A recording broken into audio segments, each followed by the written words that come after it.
तेरी आँखों के दरिया का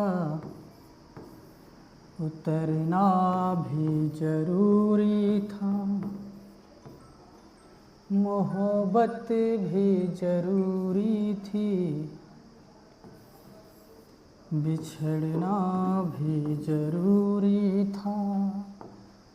जरूरी था कि हम दोनों तवाफ़े आरज़ू करते, मगर इन आरज़ुओं का बिखरना भी जरूरी था। तेरी आँखों के दरिया का उतरना भी जरूरी था।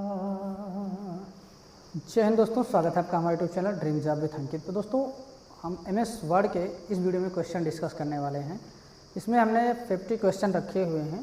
कहने के लिए 50 हैं, लेकिन अगर देखा जाए ओवरऑल तो वो 100 प्लस हो जाएंगे। तो वीडियो थोड़ा सा लंबा हो सकता है। अगर आप हो सके थोड़ा स्पीड को जो है 1.5 करके देखिएगा, अदरवाइज आप अच्छे से देखिएगा। एक बार आप देख लेंगे तो पूरा MS वर्ड आपको हम कवर करके इस वीडियो में दिखाने वाले हैं। तो डिटेल में समझाने के लिए हम आपको ले चलेंगे कंप्यूटर स्क्रीन पर, क्योंकि डिजिटल बोर्ड पे उतने अच्छे से हम आपको समझा नहीं पाएंगे। तो इस वजह से मैं चाह रहा हूँ कि आपको हम कंप्यूटर की स्क्रीन पर ले चल के सारे क्वेश्चन अच्छे से डिस्कस करें। तो चलते हैं हम कंप्यूटर की स्क्रीन पर। तो दोस्तों, सबसे पहला जो हमारा सवाल है कि MS वर्ड किसका उदाहरण है, यानी कि MS वर्ड है क्या चीज़। तो हमने जब सॉफ्टवेयर पढ़ा था उसमें हमने आपको बताया था कि सॉफ्टवेयर दो तरह के होते हैं। एक होता है हमारा सिस्टम सॉफ्टवेयर और दूसरा होता है एप्लीकेशन सॉफ्टवेयर। तो जो सिस्टम सॉफ्टवेयर होता है वो ऑपरेटिंग सिस्टम होता है, ठीक। उसके बाद हमने बताया था एप्लीकेशन सॉफ्टवेयर। एप्लीकेशन सॉफ्टवेयर में जो भी सॉफ्टवेयर हम लोग यूज़ करते हैं अपने सामान्य उद्देश्य के लिए, वे सभी एप्लीकेशन सॉफ्टवेयर के अंतर्गत आते हैं, ठीक। तो यहाँ पे जो हमारा MS वर्ड है ये कौन सा सॉफ्टवेयर है, ये है एप्लीकेशन सॉफ्टवेयर, ठीक। तो यानी हमारा तीसरा आंसर जो यहाँ पे है वो सही हो जाएगा। ये कैसा सॉफ्टवेयर है, एप्लीकेशन सॉफ्टवेयर है। नेक्स्ट है MS वर्ड किस प्रकार का सॉफ्टवेयर है। अभी हमने देखा था कि कैसा सॉफ्टवेयर है, अब ये किस प्रकार का सॉफ्टवेयर है, यानी काम क्या करता है। तो MS वर्ड से हम क्या करते हैं, ये वर्ड प्रोसेसिंग सॉफ्टवेयर है, ठीक। इस पर हम शब्दों पे काम करते हैं। ये वर्ड प्रोसेसिंग सॉफ्टवेयर, यानी पहला जो ऑप्शन यहाँ पे सही है, एक ऑप्शन हमारा यहाँ पे राइट हो जाएगा, वर्ड प्रोसेसिंग सॉफ्टवेयर। फिर जब हम MS वर्ड खोलते हैं तो डिफ़ॉल्ट फॉन्ट स्टाइल क्या होता है, ठीक। तो इसे बताने से पहले आपको हम दिखाते हैं क्या होता है। तो इसके लिए हम चलते हैं MS वर्ड पे। MS वर्ड ओपन करने के लिए हम विंडो के साथ में R की यूज़ करते हैं और यहाँ पे विन वर्ड टाइप करते हैं तो हमारा MS वर्ड ओपन हो जाता है। अभी फर्स्ट टाइम हम ओपन कर रहे हैं, इसके बाद हमें ओपन करने की ज़रूरत नहीं पड़ेगी। तो जब भी हम यहाँ पे MS वर्ड ओपन करते हैं तो डिफ़ॉल्ट रूप से कौन सा फॉन्ट आ रहा है ये पूछा जा रहा है। तो देख सकते हैं कैलिबरी बॉडी के नाम से एक फॉन्ट आ रहा है, तो ये हमारा आंसर हो जाएगा, जिसमें B ऑप्शन हमारा है कैलिबरी। तो हमारा यानी सही आंसर यहाँ पे क्या होगा, सेकेंड वाला कौन सा, B ऑप्शन हमारा सही हो जाएगा, कैलिबरी। नेक्स्ट है गो टू विंडो को ओपन करने के लिए किस शॉर्टकट कुंजी का प्रयोग किया जाता है। तो आपको पता होगा I का यूज़ हम लोग किस लिए करते हैं, अक्षर को तिरछा करने के लिए, ठीक। I वाला होता है इटैलिक के लिए, और F का यूज़ हम करते हैं फाइंड के लिए, और G बचा है इसी का यूज़ करते हैं हम गो टू के लिए। इसकी जगह पे हम F5 का यूज़ भी कर लेते हैं, ठीक। फिर MS वर्ड में नया डॉक्यूमेंट बनाने के लिए किस शॉर्टकट कुंजी का प्रयोग किया जाता है। तो आपको पता ही होगा Ctrl+N का यूज़ हम करते हैं नया डॉक्यूमेंट को बनाने के लिए, है ना। तो यहाँ पे हमारा पहला ऑप्शन सही हो जाएगा। फिर वर्ड डॉक्यूमेंट में Ctrl+X कुंजी का उपयोग किसके लिए किया जाता है। तो आपको पता ही होगा कॉपी करने के लिए हम क्या करते हैं, Ctrl+C, ठीक है। उसके बाद Ctrl+X का यूज हम करते हैं CTRL, सॉरी यहाँ पे गड़बड़ हो गया, Ctrl+X इसका यूज हम करते हैं कट करने के लिए।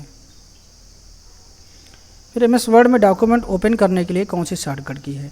तो डॉक्यूमेंट ओपन करने के लिए वैसे तो हम लोग कंट्रोल ओ का यूज़ करते हैं, लेकिन कंट्रोल के साथ में अगर हम F12 भी दबाते हैं तो हमारा ये ओपन हो जाता है, यानी इसके मतलब हमारे 1 और 2 दोनों ऑप्शन सही हैं। अगर हम केवल F12 बटन दबाएंगे तो इसका यूज होता है सेव एज के लिए, ठीक, सेव एज के लिए। लेकिन अगर हम कंट्रोल के साथ में दबाएंगे तो हम डॉक्यूमेंट को ओपन कर लेंगे। फिर किसी भी टेक्स्ट को बोल्ड करने के लिए तो एकदम सामान्य सवाल है, सभी को पता होता है। बोल्ड करने के लिए हम क्या यूज़ करते हैं, कंट्रोल के साथ में बी फॉर बोल्ड। फिर डॉक्यूमेंट को सेव करने की शॉर्टकट कुंजी है, तो सभी को पता है, कंट्रोल एस का यूज़ करते हैं सेव के लिए, इसका यूज़ करते हैं हम लोग पेस्ट के लिए, कंट्रोल जेड का यूज़ होता है अंडू के लिए, और आई का यूज़ होता है इटैलिक के लिए, ठीक, तो ये भी सही हो जाएगा। फिर ये कंट्रोल वी का प्रयोग किसके लिए होता है, तो अभी मैंने बताया था कॉपी किए हुए या कट किए हुए डॉक्यूमेंट जो भी करेंगे उसको हम पेस्ट करने के लिए। तो यहाँ पे पहला ऑप्शन है कॉपी किया हुआ, दूसरा है कट किया हुआ, तो दोनों ऑप्शन हमारे सही हो जाएंगे, कॉपी और कट दोनों किया हुआ डॉक्यूमेंट को पेस्ट करने के लिए। फिर है वर्ड डॉक्यूमेंट को प्रिंट करने के लिए, तो सबसे ज़्यादा यहाँ पे सामान्य, इसको सभी को पता है, कंट्रोल के साथ में पी बटन का यूज़ हम करते हैं प्रिंट करने के लिए। ध्यान देना है कंट्रोल वी का यूज होता है पेस्ट के लिए, तो इसमें आप प्रिंट और पेस्ट में कंफ्यूज नहीं होइएगा। फिर है कंट्रोल शिफ्ट, उसके बाद आपकी है ग्रेटर देन कुंजी। इससे क्या होता है, चुने गए फॉन्ट का आकार बढ़ता है। इसको हम आपको यूज़ करके दिखा देते हैं जिससे कि क्लियर हो जाए। तो यहाँ पे हम चलते हैं MS वर्ड में, कंट्रोल शिफ्ट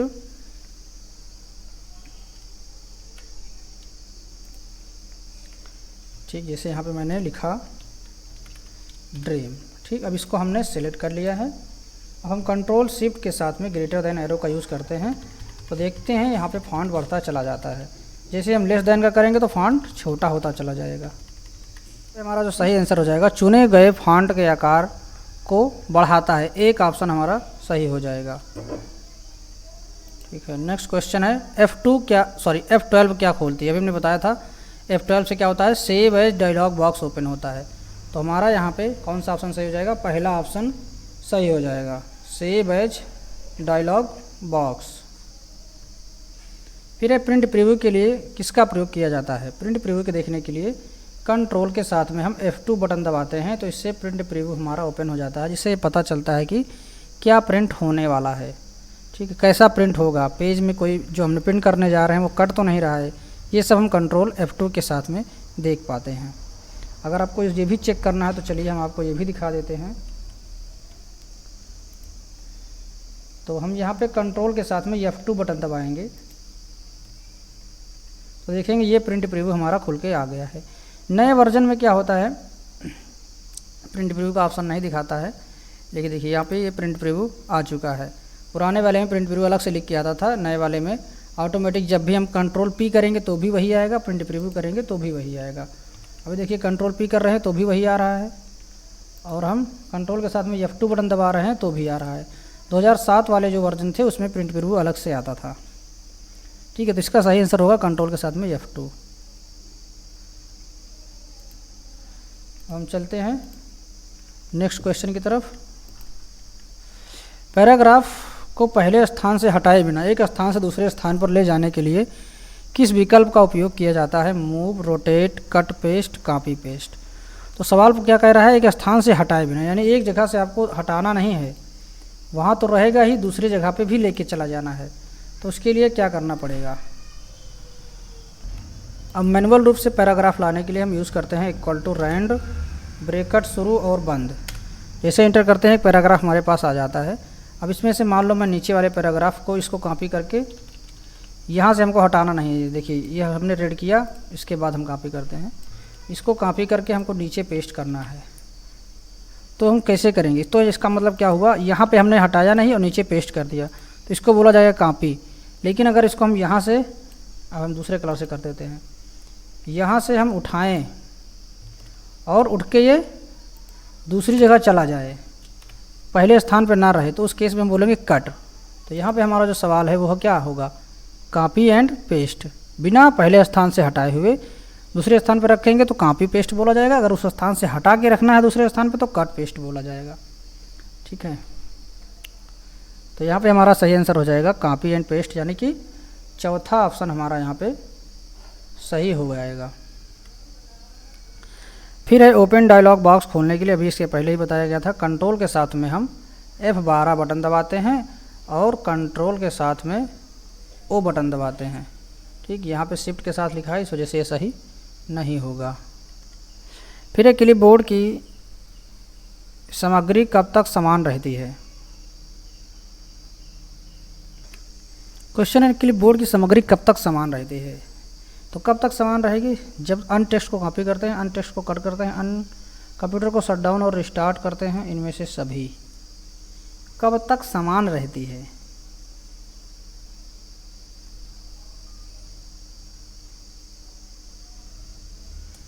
कब तक समान रहेगी, जब तक अन टेक्स्ट को कॉपी नहीं किया जाएगा, या फिर अन टेक्स्ट को कट नहीं किया जाएगा, या फिर कंप्यूटर को शट डाउन या फिर रिस्टार्ट नहीं किया जाएगा। यहाँ पे ऑप्शन नहीं होना चाहिए था, कंप्यूटर को शट डाउन और रिस्टार्ट नहीं करते। ठीक, तब तक तो इसमें सभी आंसर सही हो जाएंगे। ठीक, अगर कोई हम कॉपी कर लेंगे तो चेंज हो जाएगा, कट करेंगे तो भी चेंज हो जाएगा, या फिर अगर हम कंप्यूटर को शट डाउन या रिस्टार्ट कर देंगे तो भी चेंज हो जाएगा। ठीक, फिर हेल्प के लिए, तो हेल्प के लिए हम लोग यूज़ करते हैं F1 का, सभी को पता है। फिर निम्नलिखित में से किस शॉर्टकट कुंजी का प्रयोग सिंगल लाइन स्पेस देने के लिए किया जाता है, ये आपको बताना है। तो इसका जो सही आंसर हमारा हो जाएगा वो Ctrl+1 हो जाएगा, तीसरा ऑप्शन इसका सही होगा। फिर वर्ड डॉक्यूमेंट का डिफ़ॉल्ट फॉन्ट साइज़ क्या होता है, तो हम आपको दिखाते हैं डिफ़ॉल्ट फॉन्ट साइज़ क्या होता है।